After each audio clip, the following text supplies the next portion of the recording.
Yes welcome friends, welcome to our YouTube channel study science.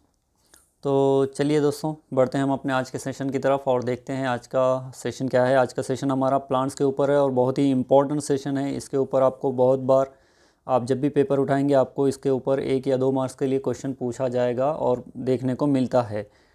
तो पूरा देखिएगा ताकि आपको सेशन के बारे में सारे डाउट्स क्लियर हो, आपके सारे क्लैरिफिकेशन हो सके। तो चलिए बढ़ते हैं हम अपने सेशन की तरफ और देखते हैं क्या है। देखिए, न्यूट्रिशन इन प्लांट्स में हम पहला तो देखेंगे न्यूट्रिएंट्स क्या है। हमने ये ऑलरेडी हमारे इससे पहले जो सेशन हुए हैं उसमें देखा है कि कार्बोहाइड्रेट, प्रोटीन, फैट या फिर वाटर, मिनरल्स जो भी होते हैं ये आपके न्यूट्रिएंट्स होते हैं। तो हमने देखा था कि 2 टाइप के न्यूट्रिएंट्स होते हैं, एक माइक्रो न्यूट्रिएंट्स और दूसरा माइक्रो न्यूट्रिएंट्स। माइक्रो न्यूट्रिएंट्स जो होते हैं ये छोटे होते हैं, माइक्रो जो होते हैं बड़े होते हैं। तो 2 टाइप के न्यूट्रिएंट्स होते हैं दोस्तों। पोषक तत्व जिसे हम कहते हैं, खाद्य पदार्थों में कुछ ऐसे पदार्थ मौजूद होते हैं जो जीवों को जीवित रहने में मदद करते हैं। इन विशेष पदार्थों को पोषक तत्व कहा जाता है। उदाहरण के लिए प्रोटीन, विटामिन, कार्बोहाइड्रेट, खनिज और वसा। ये हमारा थोड़ा सा पिछला रिवीजन था। अब देखिए, mode of nutrition in plants, यानी कि पौधों में पोषण की विधि क्या है। मोड ऑफ न्यूट्रिशन की अगर हम बात करेंगे दोस्तों, तो दो टाइप के मोड ऑफ न्यूट्रिशन होते हैं। 2 टाइप के हम उसे कहेंगे विधि होती है या फिर न्यूट्रिशन इन प्लांट्स होते हैं। तो एक तो होते हैं ऑटोट्रॉफिक न्यूट्रिशन, ऑटोट्रॉफिक ऑर्गेनिज्म, और जिसे हम स्वपोषी जीव कहते हैं, और दूसरा होता है हेटेरोट्रॉफिक न्यूट्रिशन। अब दोस्तों, अगर हम ऑटोट्रॉफिक न्यूट्रिशन की अगर हम बात करेंगे तो ऑटोट्रॉफिक ऑर्गेनिज्म की अगर हम बात करते हैं तो ऑटोट्रॉफिक हम उसे कहेंगे जो खुद से, जो सेल्फ अपना भोजन तैयार करते हैं। They can prepare their food by themselves such as plants, जैसे कि प्लांट्स, यानी कि वे अपना भोजन स्वयं तैयार कर सकते हैं, जैसे पौधे जिसे हम कहते हैं। प्लांट जो होते हैं हमारे, वो अपना भोजन खुद से तैयार करते हैं। वो किसी अदर ऑर्गेनिज्म पर, एनिमल्स पर या ह्यूमन बींग्स पर डिपेंड नहीं होते। और हम जो है, अब दोस्तों इसे हम कहेंगे ऑटोट्रॉफिक जो प्लांट्स होते हैं। और हेटेरोट्रॉफिक्स में अगर हम बात करेंगे तो इसमें आते हैं आपके एनिमल्स और ह्यूमन बींग्स। हेटेरोट्रॉफिक ऑर्गेनिज्म हम उसे कहेंगे they depend upon other organisms for their food such as animals, यानी कि ऐसे जानवर या फिर इंसान जो भोजन तैयार करने के लिए, जो फूड को प्रिपेयर करने के लिए किसी और ऑर्गेनिज्म पर डिपेंड होते हैं। जैसे कि हम इंसान हैं तो हम प्लांट्स के ऊपर डिपेंड हैं। जब प्लांट्स हमें फूड तैयार करके देंगे, भोजन तैयार करके देंगे, तो हम उस फूड को यूज़ करेंगे, इस्तेमाल करेंगे। या फिर एनिमल्स जो होते हैं ये भी दूसरों के ऊपर डिपेंड होते हैं। तो हम जो है ये हेटेरोट्रॉफिक ऑर्गेनिजम्स में आते हैं, और प्लांट्स जो है ये ऑटोट्रॉफिक ऑर्गेनिज्म में आते हैं। तो यहाँ तक क्लियर है दोस्तों। ऑटोट्रॉफिक यानी कि जो खुद से सेल्फ तैयार कर रहे हैं अपना भोजन, वो ऑटोट्रॉफिक। जो दूसरों पर डिपेंड है, अदर ऑर्गेनिज्म पर डिपेंड है, वो कहलाएंगे हेटेरोट्रॉफिक। अब दोस्तों, फोटोसिंथेसिस का जो प्रोसेस है, हमने अपने लास्ट सेशन में भी देखा था कि फोटोसिंथेसिस कैसे होता है। How do plants prepare their food, यानी कि प्लांट्स अपना फूड कैसे तैयार करते हैं। अगर हम इसकी बात करेंगे तो plants prepare their food with the help of certain raw material that they gather from their surrounding, water, carbon dioxide, sunlight, minerals, chlorophylls, etc. The process by which plants prepare their food by using these raw materials is called photosynthesis। यानी कि photosynthesis अगर हमें समझना है दोस्तों, तो एक आसान सा तरीका ये है फोटोसिंथेसिस का कि जो प्लांट होते हैं ये सॉइल से, अपने इस जगह से सॉइल से ले रहे हैं अपने वाटर एब्जॉर्ब कर रहे हैं, और इन्वायरमेंट से इन्हें मिल रहा है कार्बन डाइऑक्साइड। इन्वायरमेंट से उन्हें मिल रहा है कार्बन डाइऑक्साइड। सॉइल आ रहा है, सॉइल से आ रहा है उसको वाटर, पानी जिसे हम कहते हैं H2O, और कार्बन डाइऑक्साइड CO2 जो मिल रहा है वो इन्वायरमेंट से मिल रहा है। अब जब वाटर और आपका पानी और कार्बन डाइऑक्साइड जब ये प्लांट में जाते हैं, कार्बन डाइऑक्साइड जाता है प्लांट के लीव्स के ज़रिए से, और पानी जो जा रहा है ये उसकी जो जड़ें होती हैं, जो रूट्स होते हैं, वो एब्जॉर्ब करते हैं। तो वहाँ से जैसे एब्जॉर्ब करते हैं, और जब सूरज की किरणें जो होती है वो उसके ऊपर पड़ती है, उस पत्ते पर, उस पौधे के पत्तों पर जब सूरज की किरणें पड़ती है, जिसे हम सनलाइट कहते हैं, तो सनलाइट जब उस पत्तों पर गिरती है तो उसकी वजह से वो कन्वर्ट होता है फूड के अंदर, और वहाँ पर फूड तैयार होता है और ऑक्सीजन रिलीज़ होता है। कार्बन डाइऑक्साइड और पानी मिल रहा है in the presence of sunlight, और क्लोरोफिल उन पत्तों के अंदर प्रेजेंट है, ऑलरेडी वहाँ पर मौजूद है। तो वहाँ से रिलीज़ हो रहा है ऑक्सीजन और तैयार हो रहा है आपका फूड, यानी कि कार्बोहाइड्रेट या फिर स्टार्च जिसे हम कहेंगे। Leaves are also the food factories where food is prepared. बहुत से दफ़ा आपको ऐसा क्वेश्चन देखने को मिलता है कि आपके फूड फैक्ट्रीज किसे कहा जाता है, रूट्स को, स्टेम को, लीफ को, फ्लावर्स को। तो इसका जो राइट ऑप्शन जो रहेगा दोस्तों वो रहेगा आपका फूड फैक्ट्रीज आर लीव्स। आपके जो पत्ते रहेंगे, उस पौधे के जो पत्ते में फूड आपका प्रिपेयर होता है, वहाँ पर तैयार होता है, तो हम उसे कहते हैं food factories. Root gather the raw material from the environment and transfer to the leaves where photosynthesis takes place. अब रूट जो क्या कर रहे हैं, जो जड़ें होती हैं, ये पर्यावरण से कच्चा माल इकट्ठा करते हैं और उन्हें पत्तियों में स्थानांतरित करते हैं, वहाँ पर उन्हें पहुँचा देते हैं। और पत्ते क्या करते हैं, वहाँ पर फोटोसिंथेसिस का प्रोसेस वहाँ पर करते हैं, जिसे हम प्रकाश संश्लेषण भी कहते हैं। अब देखिए दोस्तों, इनहेलेशन ऑफ कार्बन डाइऑक्साइड, ये पॉइंट एक बहुत ही इंपॉर्टेंट पॉइंट है दोस्तों, इनहेलेशन ऑफ कार्बन डाइऑक्साइड। यहाँ पर अगर आप बात करेंगे कि इनहेलेशन और एक्सहेलेशन जो होता है दोस्तों, ये एनिमल्स के अंदर भी होता है और प्लांट्स के अंदर भी होता है। आपने बहुत बार पढ़ा होगा कि हम जो ऑक्सीजन हम इनहेल करते हैं, कार्बन डाइऑक्साइड एक्सहेल करते हैं, तो वो कार्बन डाइऑक्साइड कहाँ जाती है, कार्बन डाइऑक्साइड आपके पौधों में जाती है, आपने पढ़ा भी है। और उन पौधों में जो जाने का उनका जो रास्ता है, जो वे है, वो है लीफ। लीफ के अंदर अगर आप बात करेंगे दोस्तों, तो ये जो आपको नज़र आ रहा है ये है स्टोमेटा। लीफ के अंदर एक छोटे छोटे पोर्स होते हैं, जिसे बारीक, बहुत ही बारीक पोर्स होते हैं। हम नॉर्मल आइज से उसे नहीं देख सकते, अगर हम उसे माइक्रोस्कोप में नज़र रखेंगे तो वहाँ पर हमें इस तरह से बहुत ही बारीक जो सो लीफ के अंदर पोर्स नज़र आएंगे।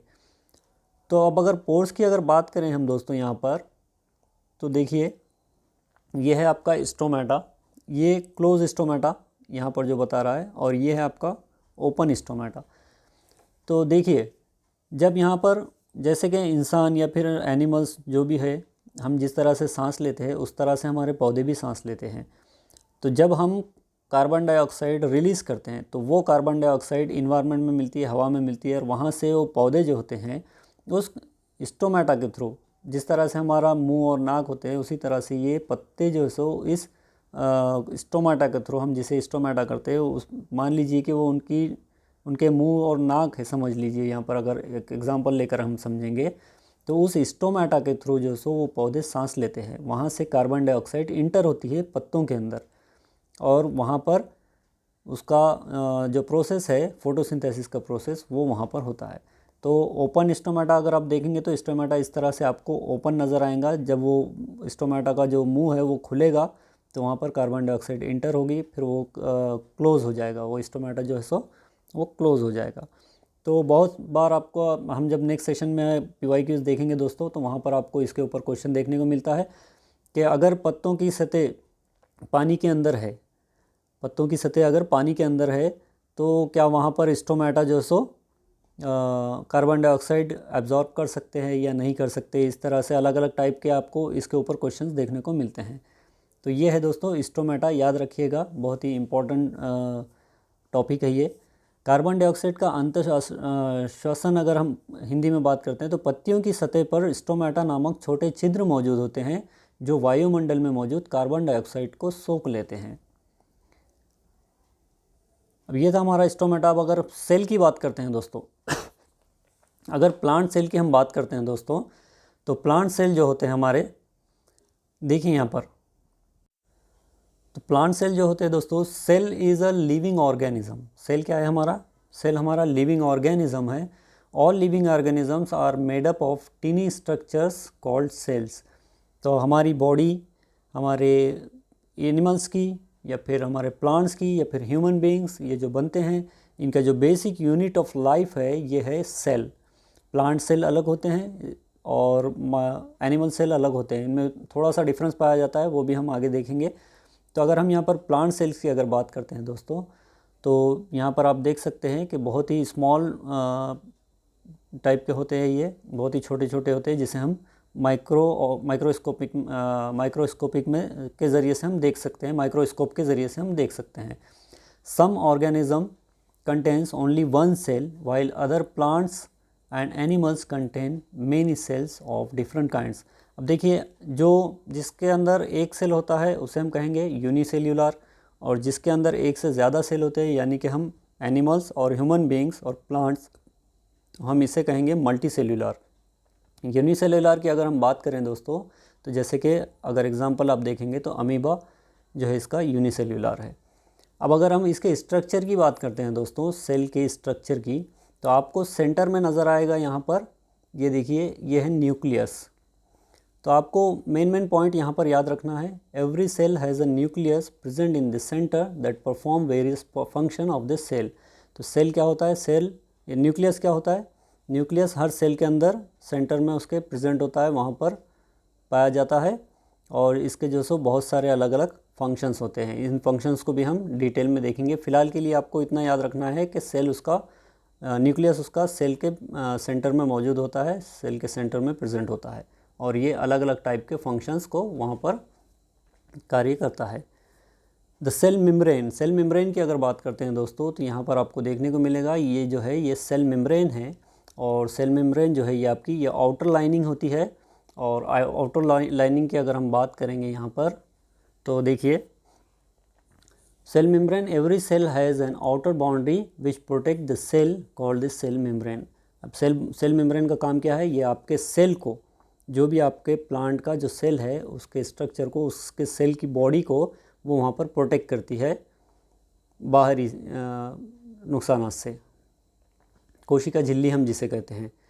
द साइटोप्लाज्म, साइटोप्लाज्म आपको यहाँ पर नज़र आ रहा होगा दोस्तों, ये जो ग्रीन जो आपको नज़र आ रहा है ये है आपका cytoplasm. The cytoplasm, every cell has a gel like structure present in it called the cytoplasm. जो आपको ग्रीन जो नज़र आ रहा है, जेल लाइक जो स्ट्रक्चर, वो रहेगा आपका जेल लाइक स्ट्रक्चर, जिसे हम कहेंगे साइटोप्लाज्म। प्रत्येक कोशिका में एक जेल जैसी संरचना मौजूद होती है जिसे साइटोप्लाज्म कहा जाता है। क्लियर है दोस्तों। अब सेल ऑर्गेनल्स, सेल ऑर्गेनल्स जो होते हैं दोस्तों, ये आपके होते हैं साइटोप्लाज्म के अंदर। साइटोप्लाज्म के अंदर जितने भी जो आपको दिखाई देंगे ये होते हैं सेल ऑर्गेनल्स। इसमें आप अगर माइटोकॉन्ड्रिया की बात करते हैं तो हम इसे एनर्जी प्रोड्यूसर भी कहते हैं, या हमारा फिर जिस तरह से हम इलेक्ट्रिसिटी का हमारा जो डिपो होता है उस तरह से भी हम इसको बात करते हैं। ये हमारे सारे सेल को या फिर बॉडी को हमारे एनर्जी वहाँ से जो सो प्रोड्यूस होकर मिलती है। तो माइटोकॉन्ड्रिया क्या है, mitochondria produces energy for this cell, cell के लिए एनर्जी प्रदान करता है, कोशिका के लिए ऊर्जा पैदा करता है, ये हमारा माइटोकॉन्ड्रिया है। यहाँ पर आपको नज़र आ रहा होगा ये जो है हमारा ये माइटोकॉन्ड्रिया है ये। इसके बाद अगर हम बात करते हैं दोस्तों एंडोप्लाज्मिक रेटिक्यूलम, ये जो आपको न्यूक्लियस के साइड में जो नज़र आ रहा है, ये वाला हिस्सा जो पर्पल कलर का जो नज़र आ रहा है ये है आपका एंडोप्लाज्मिक रेटिक्यूलम। तो endoplasmic reticulum produces lipids and protein in cell, cell के अंदर ये क्या कर रहे हैं, ये प्रोड्यूस कर रहे हैं लिपिड्स को और प्रोटीन को। उसके बाद अगर हम सेल स्ट्रक्चर की बात करते हैं तो इसमें गोल्जी बॉडीज़, गोल्जी अपरेटस और लाइसोसोम होते हैं। गोल्गी बॉडीज़ का क्या होता है काम, helps in exporting materials out of cell, जो आपके मटेरियल्स होते हैं उसको ये एक्सपोर्ट करते हैं सेल से एक्सपोर्ट करने का जो काम होता है ये आपके गोल्जी बॉडीज़ का काम होता है। एक एक पॉइंट भी अगर आप याद रखेंगे दोस्तों तो आपको सेल के स्ट्रक्चर के बारे में आपको आसानी से याद रहेगा। थोड़ा सा कंफ्यूज करेगा ये, लेकिन अगर एक से दो बार आप अगर इसको पढ़ेंगे तो आपको आसानी से याद हो जाएगा। और अगर लाइसोसोम की अगर हम बात करेंगे दोस्तों यहाँ पर, तो लाइसोसोम का काम है helps in digestion in the cell, यानी कि कोशिका में पाचन में सहायता करता है आपका लाइसोसोम। अब देखिए दोस्तों, अगर हम लीफ की बात करते हैं, can leaf which are red और ब्राउन और violet in colour conduct photosynthesis, क्या लाल, भूरे या बैंगनी रंग की जो पत्तियां होती है ये प्रकाश संश्लेषण कर सकती है। इस तरह से आपको क्वेश्चन वहाँ पर घुमा कर फिरा कर पूछ सकता है कि अगर आपके पत्तियां जो है, आपके पौधों की जो पत्तियां हैं ये अगर लाल रंग की या भूरे रंग की या फिर बैंगनी रंग की है तो क्या इसमें इनके अंदर फोटोसिंथेसिस होगा, प्रकाश संश्लेषण होगा। तो हाँ बिल्कुल होगा। Yes, the chlorophyll is also present in the leaves that are not green in color, they are of different color because of other color pigment are more than the green color pigment in such leaves। तो आप कहेंगे कि जी हाँ बिल्कुल से कर सकते हैं, क्योंकि उसके अंदर जो होते हैं या अदर कलर के जो पिगमेंट होते हैं वो ज़्यादा मात्रा में पाए जाते हैं as compared to green colour pigment. जिसमें ग्रीन कलर का पिगमेंट पाया जाएगा वो वहाँ पर बहुत ज़्यादा हरा हो जाएगा, और जिसमें ग्रीन कलर का पिगमेंट कम मात्रा में पाया जाता है और दूसरे अदर कलर के पिगमेंट होते हैं वहाँ पर वो उस तरह का कलर वहाँ पर आपको अपीयर करेंगे, वहाँ पर दिखाएंगे। Many plants do not contain any chlorophyll. अब देखिए बहुत सारे प्लांट्स आपके, बहुत सारे पौधे ऐसे होते हैं जिसके अंदर आपको क्लोरोफिल नहीं मिलेगा। Hence they are unable to prepare their food by themselves, therefore they rely on other plants and animals for their food. आपको बहुत सारे पौधे ऐसे देखने को मिलते हैं जहाँ पर वो पौधों के अंदर जो सो आपको क्लोरोफिल नहीं दिखाई देगा। तो ऐसे प्लांट्स को हम क्या कहते हैं? ऐसे प्लांट्स को हम कहेंगे पैरासाइटिक प्लांट्स। तो पैरासाइटिक प्लांट्स आपने अगर दोस्तों देखा होगा, आपने बहुत सारे जगह देखा होगा, जिसे हम अमरबेल कहते हैं, जिसको हम इंग्लिश में अगर हम बात करेंगे उसको तो उसका नाम है कस्क्यूटा, या फिर हम अगर हिंदी में बात करते हैं तो उसे हम कहेंगे अमरबेल।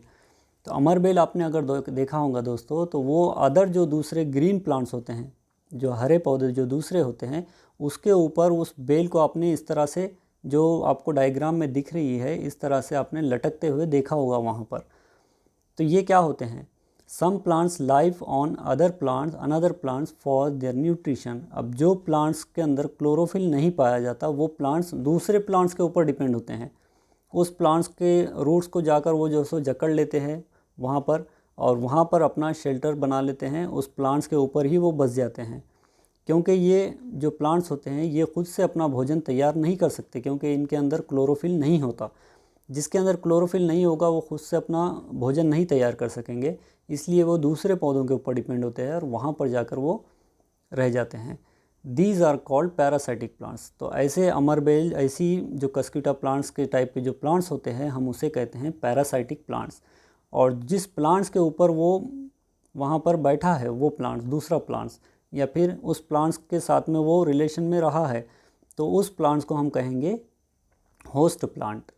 The plants on which these parasitic plants survive are called the host plant. यानी कि अगर वहाँ पर जो पौधा है ऑलरेडी, वो उस प्लांट्स को हम कहेंगे होस्ट प्लांट, और जो अमरबेल उसके ऊपर जाकर वहाँ पर रह रही है, सर्वाइव कर रही है, तो हम उसे कहेंगे पैरासाइटिक प्लांट।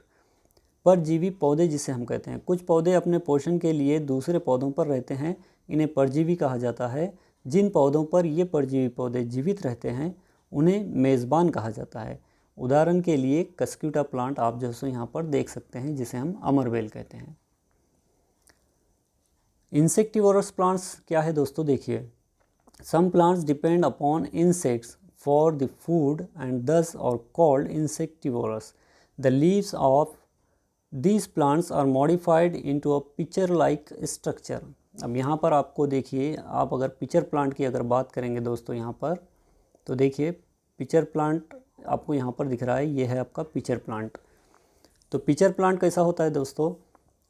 एक ग्लास लाइक उसका जो लीफ होता है, उसका लीफ आपको मॉडिफाइड लीफ होते हैं, वो लीफ मॉडिफाइड होकर ग्लास के टाइप में बन जाते हैं, और उसके ऊपर आपको उसका ये जो लिड नज़र आएगा, इसे हम लिड कहेंगे। जिस तरह से किसी डब्बे का ढक्कन होता है उस तरह से ये लिड होता है।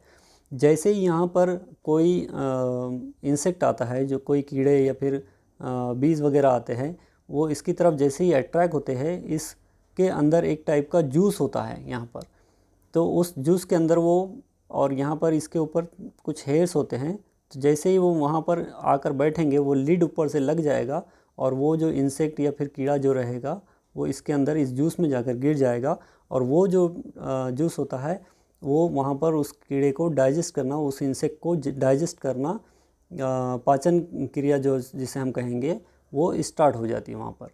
तो एक होता है ये आपका पिचर प्लांट, जिसे हम इंसेक्टिवोरस प्लांट्स कहते हैं। दूसरा अगर एग्जांपल आप अगर देखेंगे यहाँ पर, तो वो है आपका वेनस फ्लाई ट्रैप।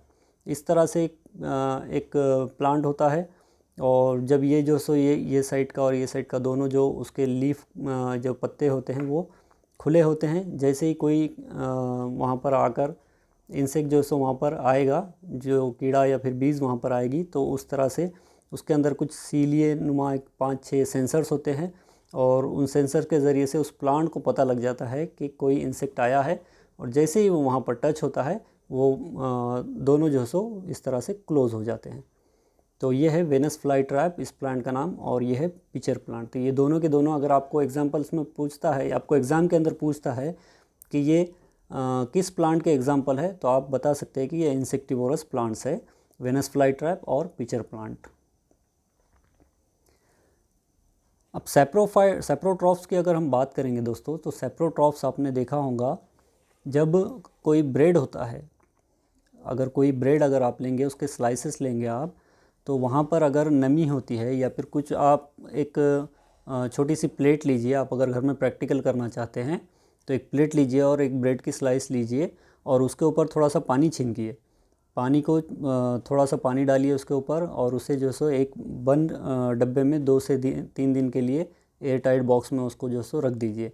तो आपको नज़र आएगा कि उस ब्रेड के ऊपर जो सो इस तरह से फंगस वहाँ पर बन जाते हैं। तो इसे हम कहेंगे सेप्रोट्रॉफ्स।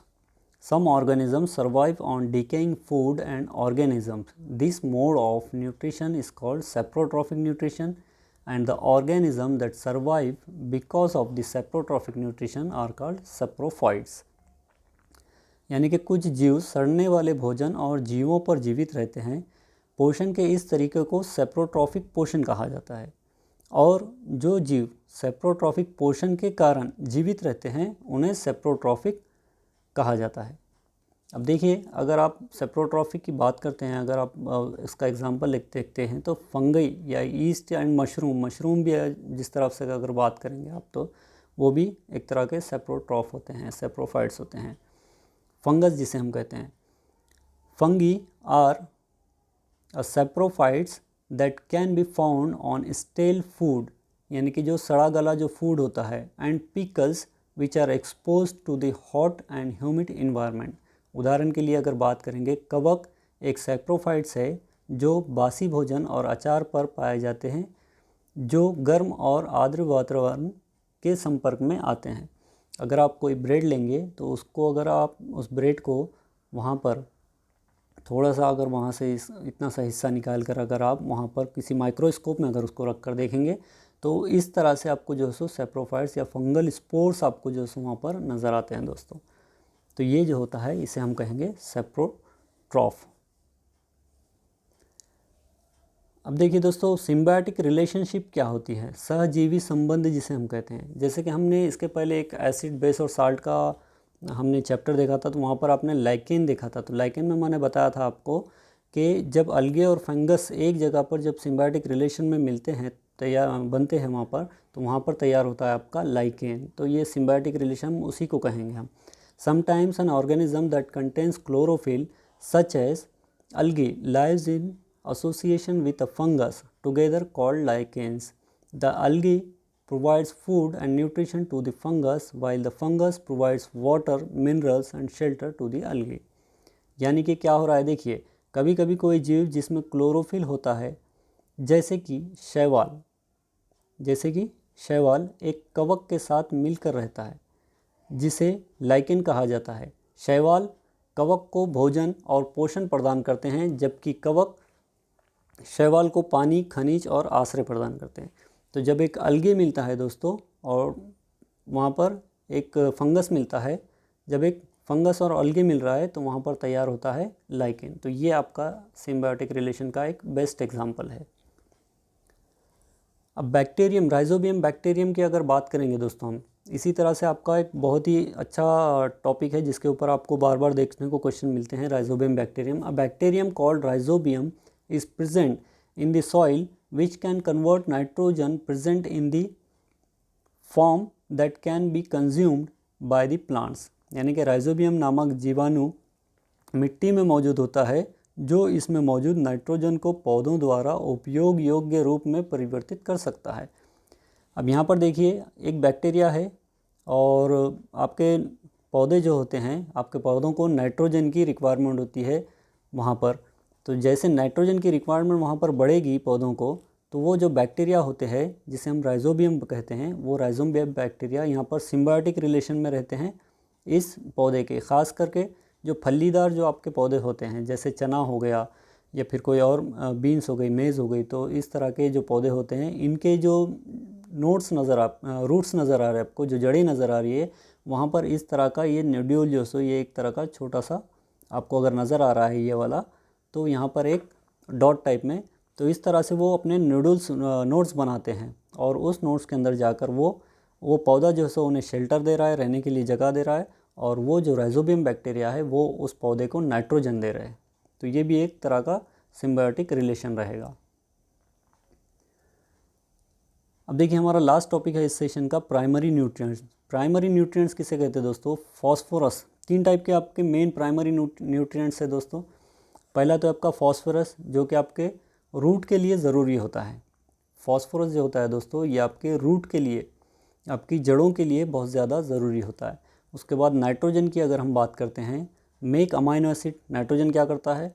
नाइट्रोजन अमाइनो एसिड बनाता है जो कि कन्वर्ट होता है आपका बाद में प्रोटीन में, और necessary for growth of leaf and steam. तो ये जो है आपका, ये आपके पत्तों के लिए और आपके स्टीम यानी कि तने के लिए बहुत ज़्यादा ज़रूरी है, स्पेशली फॉर ग्रासेस, यानी कि जो घास फूस होते हैं उसके अंदर आपको नाइट्रोजन की बहुत ज़्यादा ज़रूरत देखने को मिलती है। उसके बाद तीसरा जो है आपका, ये है आपका potassium. Potassium important for flowers and fruits. इसके ऊपर क्वेश्चन आपको देखने को मिलता है और देखने को मिलेगा ही मिलेगा कंपलसरी, कि फॉस्फोरस आपके किसके लिए ज़रूरी होता है? फॉस्फोरस होता है रूट्स के लिए। उसके बाद नाइट्रोजन होता है आपका अमाइनो एसिड के लिए, अमाइनो एसिड बनाता है जो कि कन्वर्ट होता है प्रोटीन में, जो कि आपको ज़रूरी है लीफ के लिए यानी पत्तों के लिए, और उसके स्टेम के लिए यानी कि तने के लिए। और पोटेशियम आपका इम्पोर्टेंट है फ्लावर्स और फ्रूट के लिए। उसके बाद अगर सेकेंडरी न्यूट्रिएंट्स की बात करते हैं दोस्तों हम, तो सेकेंडरी न्यूट्रिएंट्स में कैल्शियम, मैग्नीशियम और सल्फ़र। कैल्शियम आपका ज़रूरी है एंजाइमिक रिएक्शंस के लिए, हेल्प्स इन एंजाइमिक रिएक्शन। और मैग्नीशियम जो होता है responsible for healthy leaves and chlorophyll, also helps to create ATP, यानी कि आपको पत्तों को हेल्दी रखने के लिए और क्लोरोफिल के लिए ये रिस्पॉन्सिबल है। और आपका एटीपी क्रिएट करने में एडिनोसिन ट्राइफॉस्फेट जिसे हम कहते हैं, ये बनाने के अंदर भी ये बहुत ज़्यादा हेल्प करता है। उसके बाद तीसरा जो है आपका sulphur. Sulphur is used by the plant to make amino acid. ये प्लांट्स की तरफ से यूज़ होता है अमाइनो एसिड्स को तैयार करने के लिए। तो ये था हमारा आज का सेशन दोस्तों। अगले सेशन में हम जो सो PYQs देखने वाले हैं जल्दी, तो बहुत ही इंपॉर्टेंट सेशन रहेगा, और इस सेशन को भी पूरा देखिए, लाइक शेयर सब्सक्राइब करना ना भूलें। चलिए मिलते हैं हम अपने नेक्स्ट सेशन में, तब तक के लिए गुड बाय।